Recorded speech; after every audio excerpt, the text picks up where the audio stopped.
So without further ado, I'm going to go ahead and kick this off. Welcome, everyone. My name is Lori Peak, and I am a professor of sociology as well as the director of the Natural Hazard Center in the Converge facility here at the University of Colorado Boulder.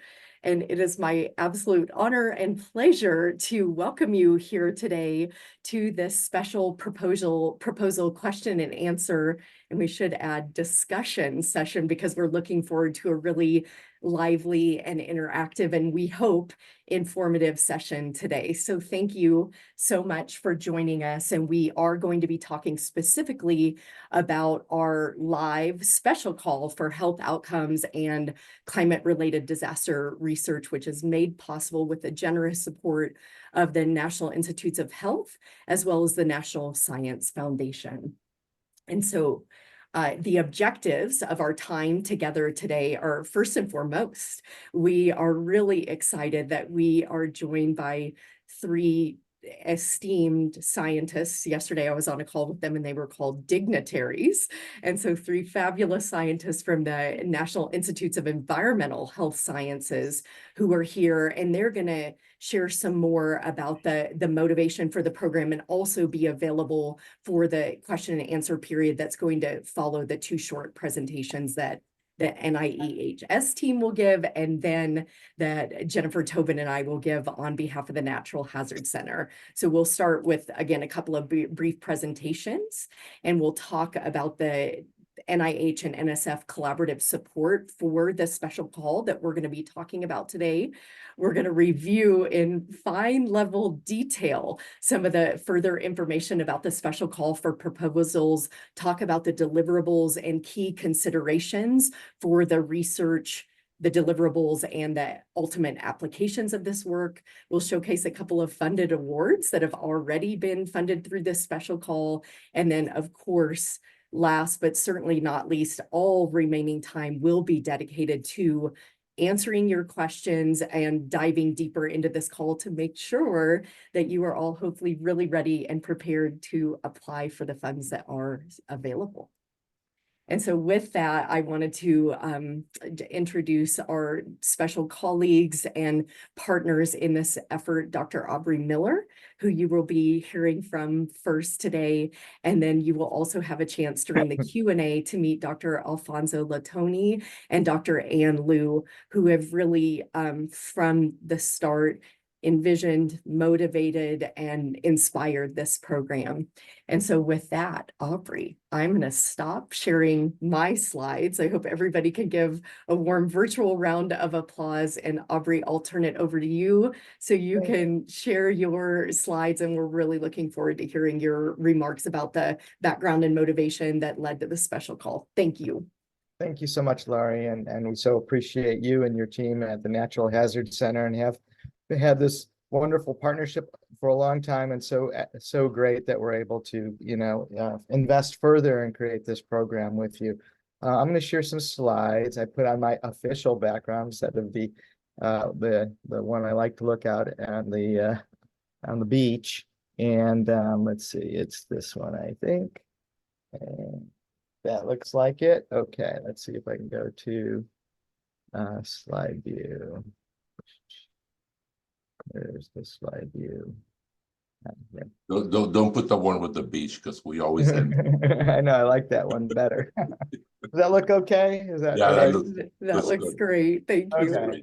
And I'm just going to walk folks through a little bit of background here. And as you know, this is a great slide from our pals at NOAA, thinking about billion-dollar disasters and just saying what we're experiencing across the United States in the past few decades in terms of natural hazard events and the cost of these events. And clearly the severity and frequency has been rising precipitously. But these costs don't even include the health costs. So that's something that we've been trying to work on for a long time. But just to give us a feel of what we're experiencing. Subsequently, a number of years ago, actually, in response to the Gulf oil spill, NIH and CDC and the Assistant Secretary for Preparedness and Response had implored that NIH and other agencies come together to improve the ability to collect disaster-related health information and data much more vigorously. We saw from the responses that have been going on for decades that there was really no formal way to coordinate it. Funding's difficult, slow reviews of protocols, ethical challenges across IRBs, especially if you have multiple institutions involved, a lack of ready-to-go resources, tools, protocols, survey instruments, things that people could, be able to pull off the shelf, modify effectively, and be able to field in a more timely fashion. And of course, having people that were somewhat trained and ready to go and understood the kind of the complex milieu of disaster events and working with others and what the FEMA emergency response programs look like and others. And then a lack of real substantive inclusion of community stakeholders and community engagement in ways to be able to deploy research in an ethical manner that's inclusive of community concerns and responsive to the impacts on community. We had an article that was put out by leadership of the organizations of the CDC, NIH, and HHS that was really calling for this. And we responded next year, and I created a program with others, the National Library of Medicine and others, to try to think about how NIH could contribute to this calling. And we created a program called DR2, Disaster Research Response Program. We have a series of things, and you guys could just Google NIH DR2, which is an easy way to find our resources. But what we decided to do was kind of, after some other meetings and academy meetings, break it down into kind of 4 areas of work. One was how do we come together to think about the gaps and priorities, and Lori's team have been thinking about that too and have organized a number of convenings in that space. But we've also developed efforts to develop resources and infrastructure, training and capacity building, and then thinking about how do we integrate with others more effectively, including the public health emergency management administrations and teams. So that was kind of the focus of the group, and I'm going to kind of move us through now. Something that evolved in the past few years was the NIH Climate Change and Health Initiative as background. And this initiative is really had been kind of languishing at NIH for a while, but when the new president came in, Biden, really energized it, provided some additional support to NIH, and it allowed us to go further into this. And so we were able to kind of marry a couple of these themes. And this is the NIH Climate Change and Health Framework that guides our climate health initiative. So we now have 11 NIH institutes, which is amazing, partnering together to try to think about how NIH across the biomedical sciences and our investments across the United States in health and health outcomes can contribute and learn from and fund and improve capacity building throughout the country and really globally in these spaces. So with the focus in the center of transdisciplinary transformative research, which is wonderful to partner with our friends at NSF, which is really at the core of this and the partnership ring around it, but also those cogs around the side of areas of science that really we think were focused in important areas. So that brings together kind of data integration, disaster research response, things in this space that allow us to think about how do we transform and translate these investments from NIH. So what's happened in the past year is really exciting. And so getting the program started in 2021 and then finally last year really launching a lot of work and a lot of activities around the country. So just to highlight the new centers that we've been able to kind of field, we have community engagement centers in blue. We have in orange, these what we call P20 exploratory centers, which are early research centers to be able to start thinking about the problems of climate change and health related to these areas. And then some of those centers also have international focus. We have a research coordination center that's for all of the NIH investment centers and grantees across the country and globally called CAFE. And that's also a resource that's we're working to link to to essentially Lori's Converge network, which is an NSF coordination center. So to think about how do we parlay between these, and we see the two centers here in brown, which are our NSF partnership centers that we are, and this is the Natural Hazard Center and the Rapid Facility at Washington. And so you can see that, and in essence, not only thematically, we're trying to bring together the interdisciplinary science between us and NSF, and that partnership conversations are still going on, but bringing it to practicality with investments in centers and relationships. And so here's how we see these two centers kind of playing out. This is giving just kind of like a wildfire example, but NIH has never had the ability to field research fast. We are limited by our mechanisms, and we're limited by the way we do things in a regulatory manner.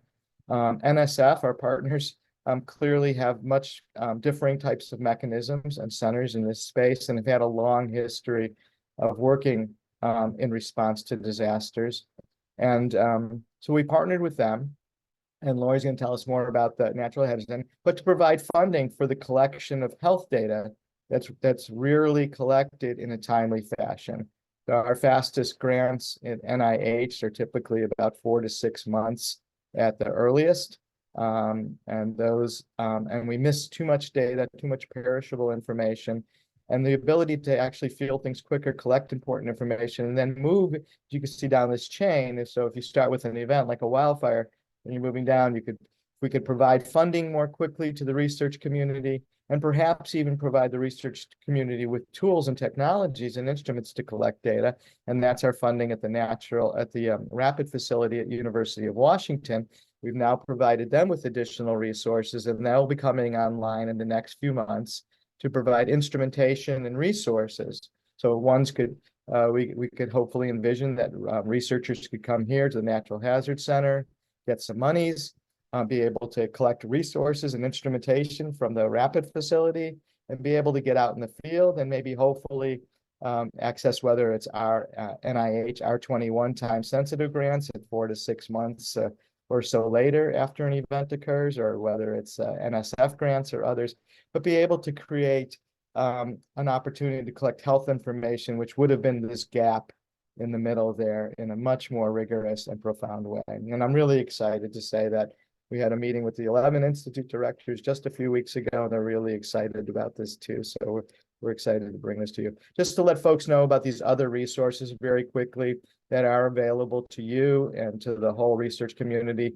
We have a climate change and health literature portal, which has over 20,000 curated publications that are focused on climate and health. We have a glossary now that helps to create a common language of ontologies for climate and health ontology.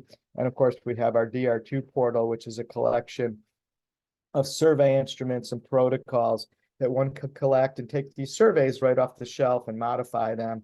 We have them in many different areas. There's over 500 questionnaires in there now, and that's for you as a resource. And lastly, we're building a data integration system that we call CORDS, Climate and Health Outcomes Research Data System, to integrate data between health and geospatial data. And we're going to have a web catalog of these different data set resources available in the coming weeks. So I'll leave this, and Lori can share this with you later with links and some of the websites. And I'm going to stop there, and we'll look forward to the conversation.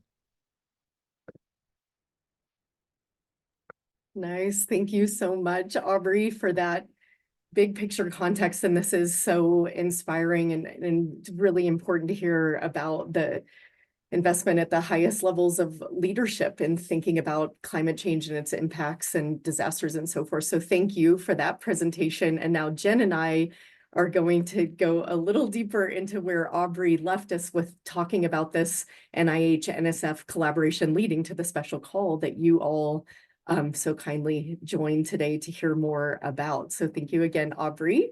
And now I'm going to share a little bit of context for the larger program under which the special call is currently housed.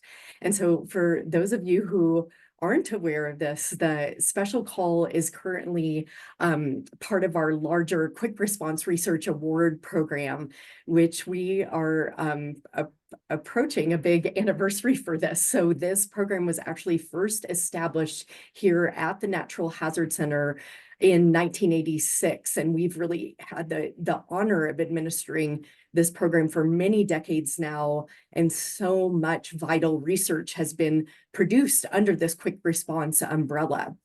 In 2023, however, we added a new segment to that really large umbrella with, again, the supports of the National Institutes of Health, who provided supplemental funding to the National Science Foundation, which allowed us to launch this special call that we're here to talk about today, focused on health outcomes and climate-related disaster research.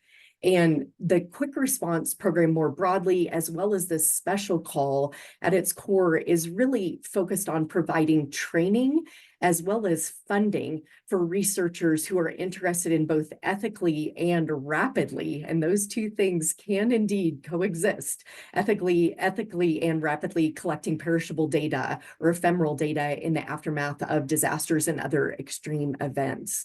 And to date, we've actually supported more than 360 projects through the Quick Response Research Program.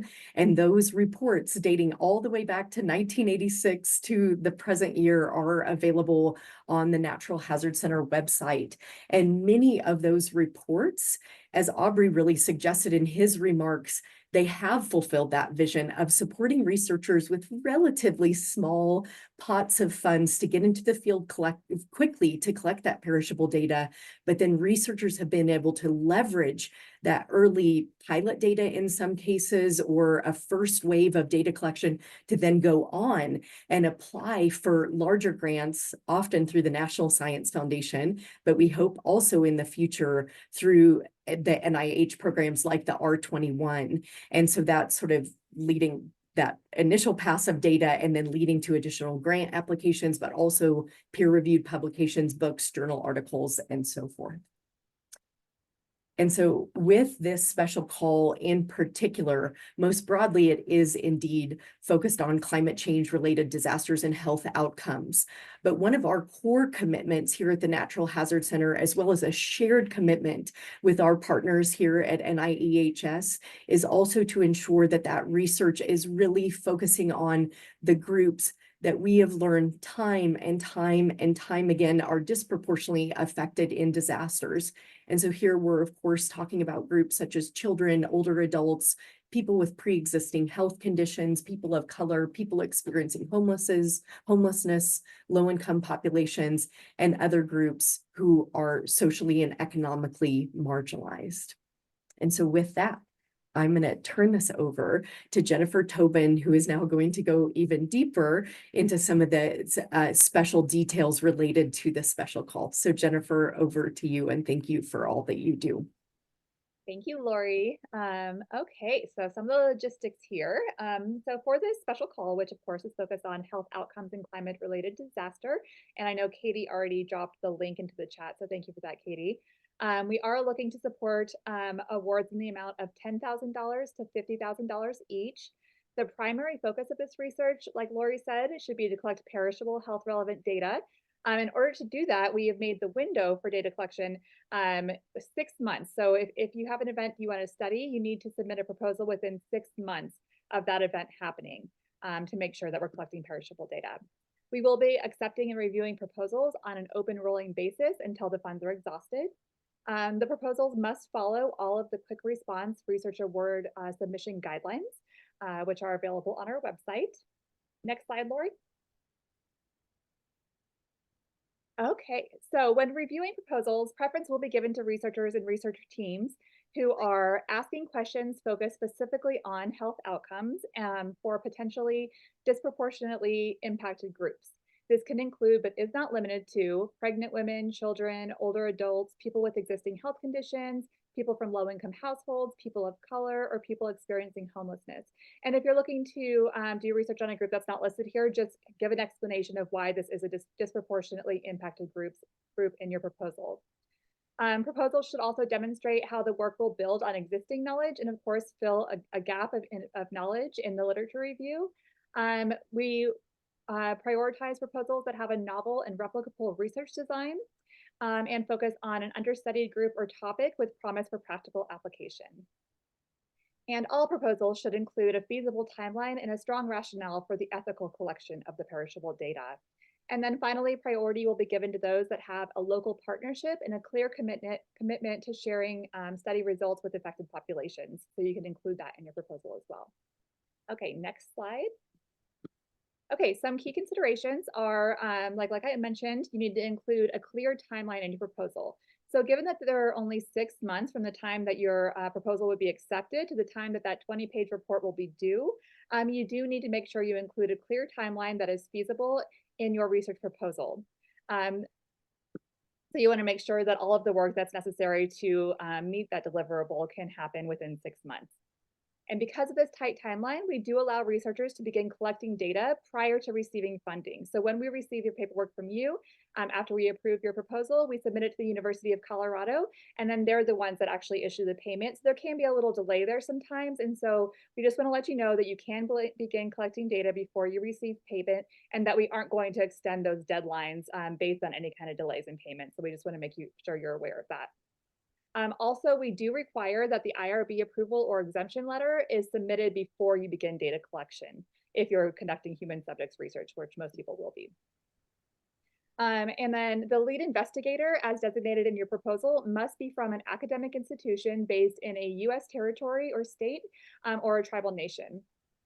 And award funding can be distributed to up to 3 people. So if you submit for $50,000, you can assign a third of that to one person, a third of that to another person, a third of that to another person, and distribute that across 3 people as you would like, or you can just apply it all to one person. It depends on how you want to distribute those funds.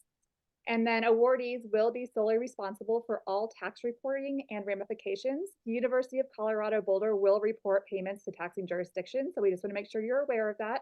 But to account for this, you are welcome to include any estimated tax burdens for receiving this money in the budget of your proposal. And the payments will be sent directly to individuals, not to universities. So we just want to make that clear as well. Okay, next slide, please. And finally, like I said, the key deliverable for these awards is that you submit a 20-page double-spaced report summarizing the research findings no later than 6 months following award of activation.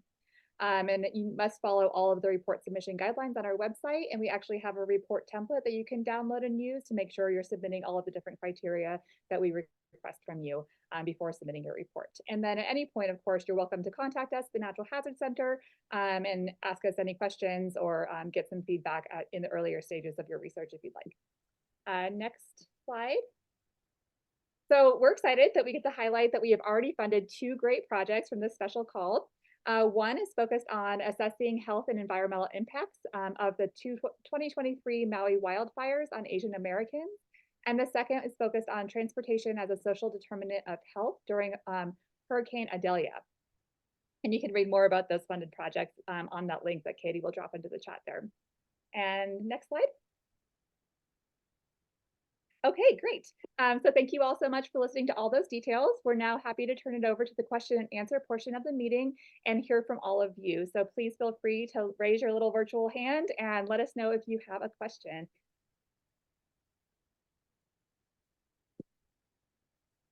Okay, Lexi, we're going to go ahead and get started with you. Thank you. Hi, thank you so much. I learned so much from your presentations. Thank you for allowing me to be here. My name is Lexi Tater. I'm an undergraduate student at Michigan Technological University, and I will be completing my accelerated master's in sustainable communities. So this is all very interesting to me, and I appreciate your time. So my question is, does extreme seasonal variation that has disastrous consequences for economic well-being being one of the social determinants of health, because many people may forego accessing medical care that they cannot afford, and potentially mental health if people are worried about climate change as a persistent uncertainty and seasonal economic opportunity associated with snow. Does it count as a disaster? And we could rapidly be changing responding to this with research, or are they really focused more on acute disasters? Like, are you really, sorry, not they, are they, as in you, really focused on more acute disasters? Okay, thank you for that question. And Lori, just so the NIEHS team knows, Lexi and her faculty advisor, Chelsea Shelley, sent this to us. And we said, how about you come to the Q&A session? Because we really think this is a question we want to hear NIEHS your thoughts on, because as Lexi noted, this is so complicated, right? Because there are both these kind of acute events like the wildfires, the hurricanes that we've already funded, but there are also, as they were noting, this sort of seasonal variation that is having these profound effects, but is sort of more of a chronic effect of the changing climate that we are now living in. And so to our Aubrey, Alfonso, Ann, any thoughts for Lexi's question? Complicated. I mean, it helps when I look at a proposal. Offhand, I mean, if the data collection is perishable, if there's an element of perishability to it, you know, that I think that's kind of a critical factor, because otherwise you can apply through regular means for funding to our you know, respective institutions. Again, complexity of, you know, getting these kind of fundings that hit this interspace between us and NSF and others is difficult. But this is the general gist of this particular funding program, is to make sure that we are starting to capture those situations, you know, whether it's small or large. I mean, it doesn't have to be a Lahaina wildfire, but, you know, to be able to capture something. So if you're set up and you're thinking through, how could I use additional monies, maybe, you know, something else that you're doing in your program, and then when something happens, say, I want to go collect this, and be prepared to do that. I think that's a more responsive kind of framing of the proposal for my kind of gestalt. Maybe I'll turn it over to Alfonso too, because he's a No, we thank you, Aubrey. Yeah, well, no thanks. No, I mean, okay, so no, it's no, seriously. So you know, usually when I get these, and it's like almost every day on my work phone here in the office, Lexi, there's always like an avenue, right, where I usually advise, you know, the potential applicant, right? So we do have the one avenue where you really have to show that it's time sensitive, right? You know, you need to collect these data, and we do have that opportunity. It's in our R21 time sensitive.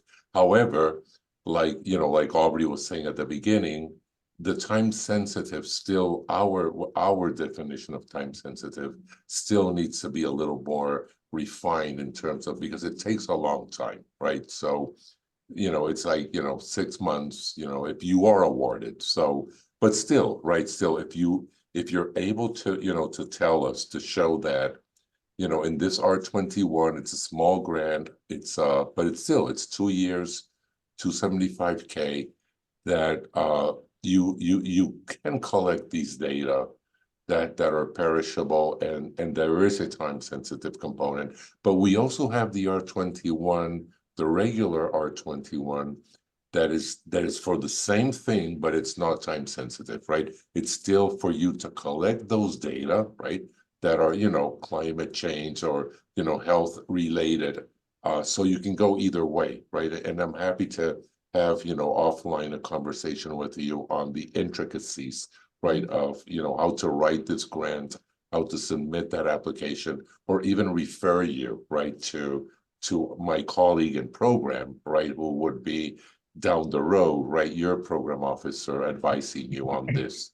So we do have those two, but, you know, Aubrey knows, right, since the very first time Aubrey and I connected, I've always been, you know, like my goal here, what keeps me awake every night, is like, can we reduce the time frame, you know, of, you know, from the time of submission to the time of award? And that means, you know, submission, peer review, right, peer review, and then if you are awarded, grants management, you know, all that, you know, all those steps in the federal government. that if we can reduce that, and we are optimistic, right? We've been able to do that, but we still have a long way to go. And that's why we work with applicants, right? Because it's you who are telling us, these are the needs, right? Can you adapt to, can you accommodate, to what? So Aubrey, is that pretty much, I wanted to pretty much. Yeah, I think that's a nice handoff, and I think, the quick response award program here that with Dr. Peak is, really a really nice, wonderful mechanism to have now that we had no man's land before. Right, now, right. And this one here. So again, if you can consider that time sensitivity for this particular, and again, as Alfonso just mentioned, the other programmatic kind of mechanisms and avenues at kind of further out, if it doesn't fit this particular mechanism with the Natural Hazard Center. But we're hopeful, and obviously we care about trying to help you get there. So feel free to read. Partnering with Lori and her group, has been a blessing. When I heard about this, I said, let's do it, because this is something that we were lacking, and we've already had the opportunity to see 2 of the awards, right, that the Natural Hazard Center has given, and they run those through us, right? So we get to see them, understand them, know the intricacies of these 2 awards, and and we are granted the opportunity to chime in also, right? To comment, right? To evaluate this. So so I mean, Lexi, I hope, do we and colleague and Dr. Liu, if you want to also. No, thank you. I think you both have covered it very nicely. So I'll just let others ask the questions. Thanks. Thank you. Thank And you while so we're on this, much. Gordon and Judy, we see your hands and we'll get you next, but I see Tara also had a related question. And Tara, it's great sort of bringing in the heat and thinking about kind of the mobilization of shelters and so forth. So is there anything you wanted to say further before we bounce over to Gordon? I think just, like the understanding the perishable piece, which is super helpful, but then like what under this particular grant would consider, like what we'd have to show that was a disaster, like is there a length of time that the heat wave in this example would have to go on or something like that? Because I feel like those are a little bit harder than pointing to, like you said, a wildfire or a tornado. And honestly, I think that's where it's great. Jen monitors every single day that has.research award account.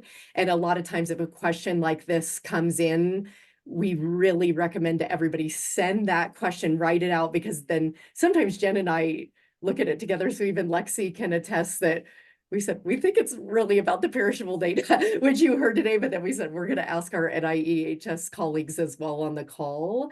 And so really, really, really please, I love this question. I think it's critical, and it is the future is now. We are in this future where the line is getting ever more blurred of what is a disaster and what are you counting under this program and so forth. So please do reach out to us. We'll try to answer it if we can, or if it's something we will absolutely, as Alfonso just noted, we are in very close communication with our colleagues at NIEHS, and we will get you a response quickly. So before you go and write the full proposal, please just do reach out and ask, because we want to help. So thank you. And one other thing I'll say while we're on this topic of reviews, because I realize we didn't put this in the slides, but I made note we will in the future. Hopefully, Dr. Latoni is getting more sleep at night, because as he noted, one thing that keeps him up is sort of this long time frame between disaster proposal funding. We're actually really committed here at the center. When a proposal is received, we try to review it in 1 week, if possible, to get 3 peer reviews in 1 week. 2 weeks max, depending on time of year, but 1 to 2 weeks to get that reviewed. And then, as Alfonso also noted, then we send it over to our NIEHS colleagues. They also have a rapid review system that they have beautifully set up, where they then bring in 3 scientists who also review it. So you're really getting 6 scientific reviews very, very rapidly under this program. And so you will get a decision back very quickly. And so we do take the quick response quite literally all the way to the review stage. So yeah, so thank you. And we try to do ours like in 2 days. So, Yes, and they have, Yeah, they- We're all, no, we're we all do. committed. We're Yeah, all we committed are. to Yeah, helping yeah. get to the field as fast as possible. So, if anything too, if you sketch out your ideas about what, even having one pagers ready to go, things like that, and then waiting for, the events again. If it's climate related, heat, other, things, dust, even from, things that harmful algal blooms, we're wide open to these climate related topics that are causing health impacts that are not being explored, especially in marginalized and vulnerable populations. Thank you. Gordon, over to you next. Thank you. Yeah, hi everyone. I'm Gordon Shen, assistant professor at UT Health School of Public Health. So this is a great program and just an initiative overall. My question is somewhat similar to the last couple in that I'm interested in a population that has had multiple exposures to multiple events. And I'm interested, actually, the perishable part is what they know, their know-how, because I'm interested more in practitioners. And I can, I don't want to take up everyone's time and I can kind of go into that offline. But what, I understand that it has to be like centered on a latest event, but what if they have like previous exposures, and how would that work into the scheme? Thanks.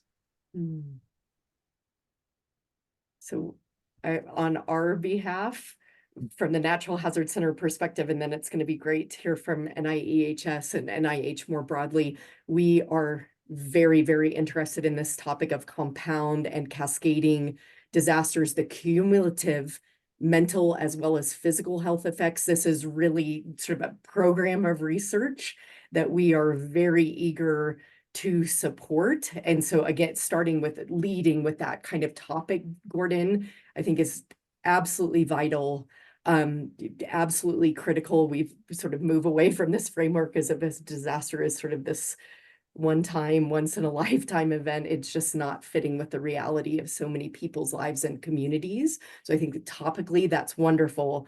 I think the question about kind of how you frame it, is it from the last disaster? And I think you were right about thinking about that, centering the perishable, what's perishable about the data. But I personally really like it when they include graphics. And so you might show these are the multiple events that these practitioners have been exposed to. Here's a graphic that summarizes that in the time frame I'm really thinking about in my data collection. And then right from the proposal, you might link back to the most recent one, but then again, really showcase the disaster life that number of disasters you're thinking about. Jen, is there anything you'd add before we go over to NIEHS on that? Yeah, I would say for both the chronic disasters and for this question about the compounding and cascading disasters, that really in that 6-month time frame of when event occurs to your proposal, I think that it's really, if you can make the argument that you're saying that because of these events that are maybe still ongoing in terms of the chronic disaster, have had multiple disasters, the impacts have really appeared in the last 6 months to become more severe and more worthy of study now. They're actually presenting themselves in a way that deserves study under the perishable data collection criteria for this award. So I think it can be framed in a way that you really are showing that this is really a new topic of study, but based on this chronic or cascading events kind of disaster.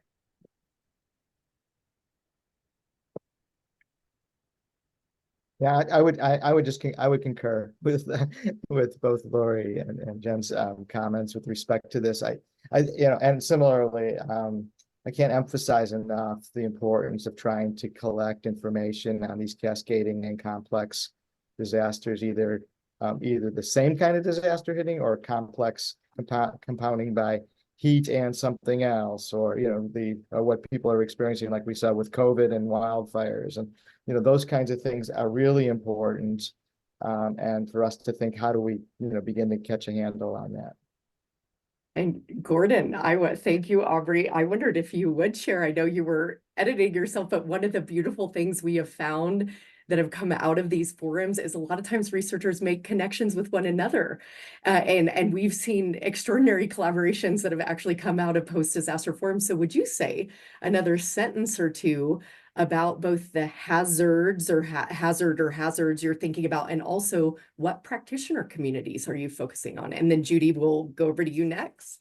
Sure, I'm happy to share a little bit. So the two practitioner populations I'm interested in studying, one are disaster response contractors, and they have like contracts through mostly our federal government agencies, and so they have a track record, and you can trace all of them. And the other are climate aware therapists, and how they work with the working population that have exposure through their work with disasters. So I'm trying to, as given what you said about time sensitivity and perishable data, trying to think about, how to frame it for you all. Beautiful. Thank you. Thanks. Thank you. Judy, over to you.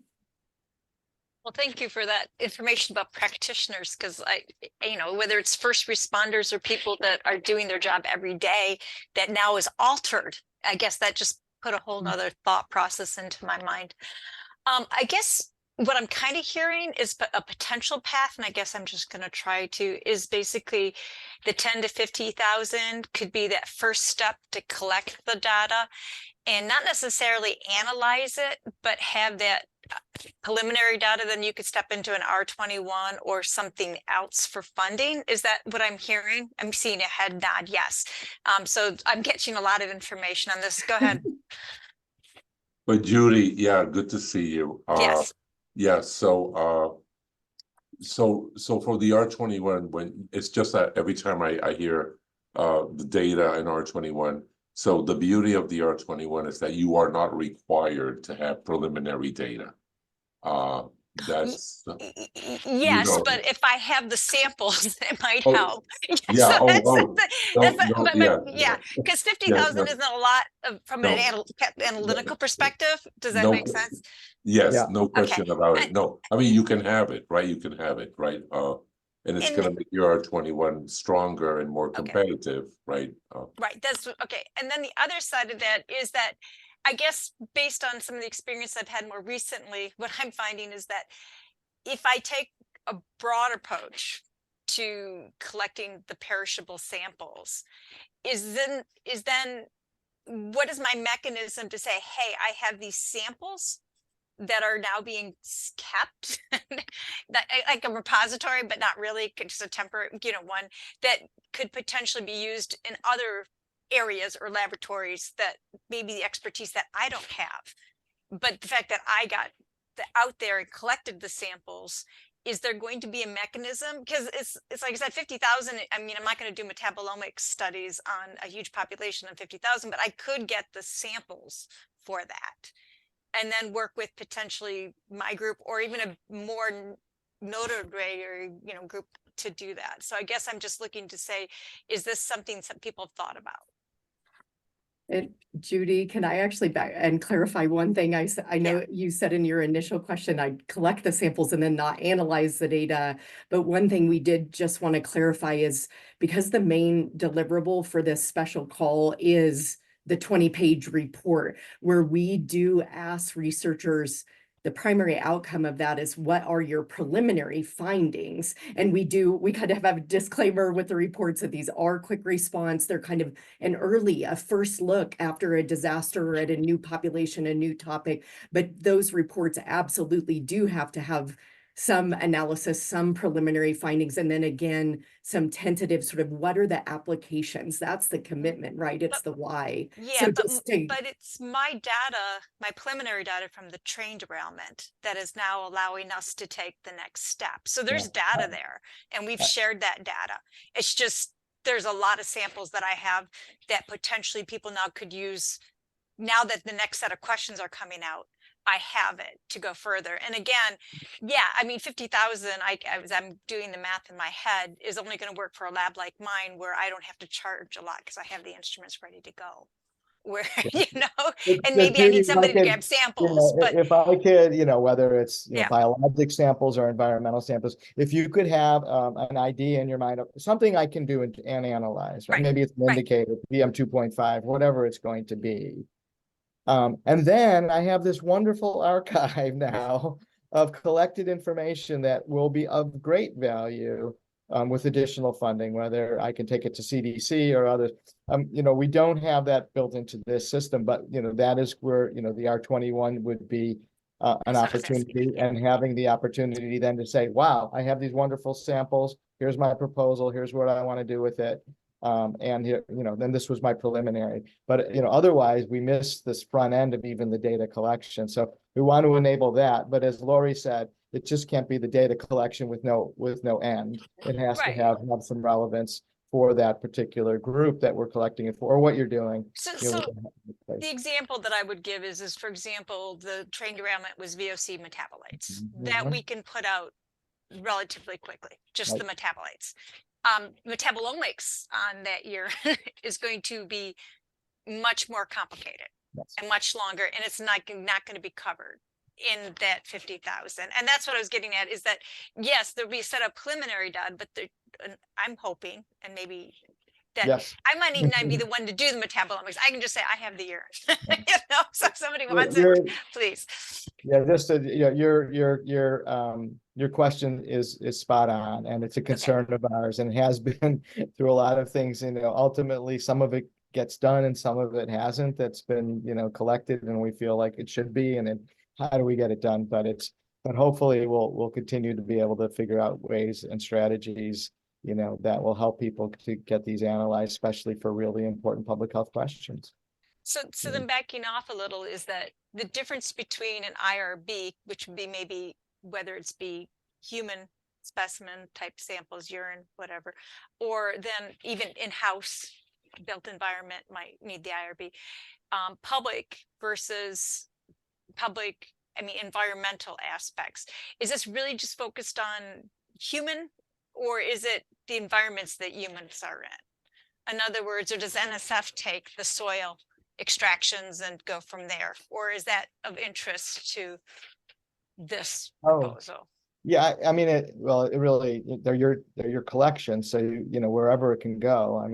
I think from our purposes, we certainly want to look at human health outcomes, but if you're able to collect data, and NSF or others have opportunities for you to get additional funding, why not? We want to see the information collected, and whatever trajectory that it can be helpful for analysis, to look at ecosystem impacts, or look at a range of different things, even just understanding exposure and exposure characterization is useful to a lot of agencies and a lot of us. So we all care about it. It's just trying to figure out how do we get this to solve the puzzle that you're raising.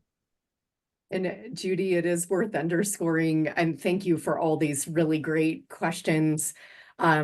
That the focus on the vulnerable and marginalized populations is a key consideration and component of this. And so really connecting to that much broader literature in the hazards and disaster field, thinking about those disparate impacts is really important. And also back to the reviewer short conversation we had before, these proposals are reviewed by a broad multidisciplinary team that include social and behavioral scientists, public health experts, and then depending on the topic of the proposal, environmental health experts, et cetera. And so that's something, again, that this collaboration between our two teams has been really powerful in terms of who is reading these proposals and so forth. So anybody that's submitting, being able to really pose that question, as Aubrey was saying, in a way that's going to make sense across the multidisciplinary communities and thinking about the impacts. So yeah,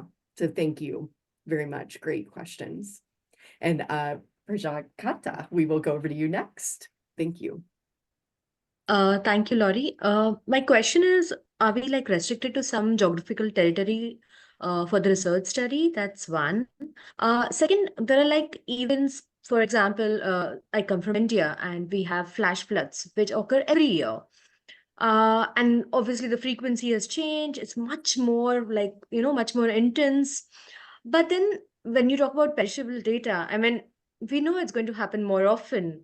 So does the aftermath, for example, mental health, just for an example, after the flash floods, does that count as a perishable data? I'm a little bit unsure on this. So yeah, these are my questions. Yes, thank you. So I think we can start tackling the geographical area. That, like with Lexi's question, I would say definitely warrants an email to send to that Jen will monitor in the HAS Research Awards, because we are predominantly focused on disasters in the US tribal areas and the US territories. However, the call is with the quick response program more broadly, if a disaster in a non-US context occurs, but if the research has a practical application to the US, then we do consider that for the program. And so again, the lead investigator must be at a US-based institution, as Jen noted. International collaborators are definitely welcome in these proposals. And then in terms of the geographic specificity of the research, again, I would say that sort of there is somewhat of some preference is given for disasters happening in the US. However, again, we are open to funding those outside the US, but definitely would recommend an email first, because that is likely something we would discuss in collaboration with Anne and Alfonso and Aubrey, and get a response back to you very quickly before you wrote a full proposal. Thank you. And then to the second part of your question about the flash floods and sort of the frequency and intensity and just rapidity at which these are coming. Yeah, I don't know if you have a specific example for us. You want to share something you're really thinking through about that would be helpful to have maybe our NIHS colleagues respond to that latter question. Would you say a little more about that? Do you want me to like write to you? Or do you want to explain like right now? I think either one. We have, or I guess we only have about 6 minutes remaining. So maybe a note about that letter question, because it does feel like that is sort of what's really bubbling up here, is making sure that the disasters people are thinking about would fall under this particular proposal. So I think that would be good to have a little short paragraph, or a couple paragraphs would be great. Yeah, I think she was also asking about the mental health component, right? Wondering if looking at the mental health outcomes of the flash flooding was an area of study that we're interested in. Yes. Yeah, absolutely. Not just physical health, but mental health outcomes are absolutely included. Yep. I echo the same, absolutely. Especially nowadays, right, where there's a lot of emphasis and efforts on the mental health component of any catastrophic event, or or climate change related event. So the answer is yes. I also echo this, and happy to refer you right to our colleagues who are working on that domain, right, on the mental health domain. Even if it's not within our institute, maybe another institute of the NIH. But happy to do that homework for you. Thank you, sir. Thank you, ma'am. Thank you. Vincent or Lisa, I'm going to call on you two, since you're the other two with your cameras on. Do either of you have any questions or anything that's remaining unanswered for either of you? Vincent. Hi, everybody, and good afternoon here in Norfolk. So I work for resilience focused on coastal adaptation, or office out of Old Dominion University, called ICAR. And I'm here as a social work practitioner. So when I hear Dr. Sorry, I'm writing down all the names and all the hitters, but I think it was Dr. Sen talking about practitioners. So that fourth part of the wheel that I was looking at, the implementation, my research is based on micropopulations. So we're talking about 2,000-3,000 people, not dollars, excuse me. But I'm hearing lots of things and plenty of resources to ask questions, but I do believe I have enough, especially with the previous question. I appreciate it coming all the way from India and asking about what it looks like to work with local populations in mental health before, during, and after. So thank you very much, because it is a worldwide application. So anything that's social work, you're probably going to see that coming from me just at that intersection. I'm grateful for the opportunity and see everybody. Nice, thanks. Thank you. And Lisa, over to you. Yeah, I don't have any specific questions. Lots of things going on in my mind, thinking about what's been shared.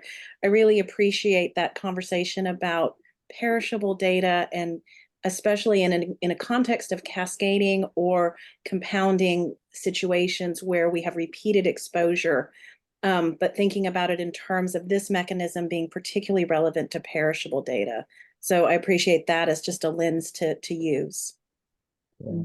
And I think, just to comment about, I mean, we're seeing, whether it's wildfires, you know, they're happening all the time now. What used to be kind of almost one-off events is now really frequent. So it's almost just waiting for, it's going to happen. You can prepare, kind of thinking like, the whole East Coast was really inundated last year when the Canadian wildfires, and I was in New York City at the time that came through, and was just amazed. And yet we still didn't have very much data collection in this space, thinking about those impacts of workers, marginalized populations, all sorts of differing groups that, are being impacted. And yet there was just, people were not able to get out there and collect the data for health related purposes. Yeah. And it's just amazing. You had millions of people exposed. We saw it coming. It lasted for days, and yet we still didn't get the data. So, and the submissions. Yeah. Thank you, Aubrey, and beautifully said, Lisa. Thank you so much. And Gordon, we have 2 minutes, so I think you maybe get the last word before we all bid adieu. Two very minor questions that procedurally might benefit everyone on the call. Wondering if you had mentioned 6 reviews, and wondering if applicants would get comments from those reviewers. And 2 is whether there's an opportunity to resubmit if it's not favorably reviewed the first time. Jen, Thanks. you want a great final questions. Jen, you want to tackle both of those? Yes, absolutely. We do actually, one of the things that people respond to us saying all the time is that they are so thankful for the comments that they get back on their proposals. So everybody who submits will receive comments back, whether or not you're accepted. And then we do have kind of a criteria of who would be allowed to have an R&R versus who wouldn't. And so if you're kind of at that line of like this, it's almost could be funded, but there are some key areas that we need more information on, or is just not quite connecting with the outline or the criteria for the proposal, then for the award, then we'll ask you to do a R&R, and we'll give you that opportunity. But if it really is completely outside of the scope of what we're asking for, if it's just something that just didn't rise to the occasion, then of course we would just do a not accept. Yeah, but you're also always welcome, even if you get a not accept, to write us back and ask more questions, to kind of explain yourself more. It's always an open dialogue. So, it's not once and done. If you decide that you take the feedback and you're like, you know what, I can revamp this whole proposal because that's actually a different direction I was hoping to go in, let me do that and resubmit, then, we can talk about that as that comes. Thank you. And just last but not least, Catherine asked if this would be posted. We will post this recording on the special call page for climate change and health related research. And so the recording will be available, as well as the slides from the Natural Hazard Center and those that Aubrey presented. And so it is now the top of the hour. And so we just want to thank everyone for attending on behalf of the Natural Hazard Center and our amazing colleagues at the NIEHS. We are so grateful for you, looking very much forward to receiving your proposals. And thank you for the incredible work you do. We are so, so grateful. And please remember to take care of yourself and others in this warming world. Take care, everybody. And thanks on behalf of the NIH Climate and Health Initiative. Thank you, everybody. Thank you so much.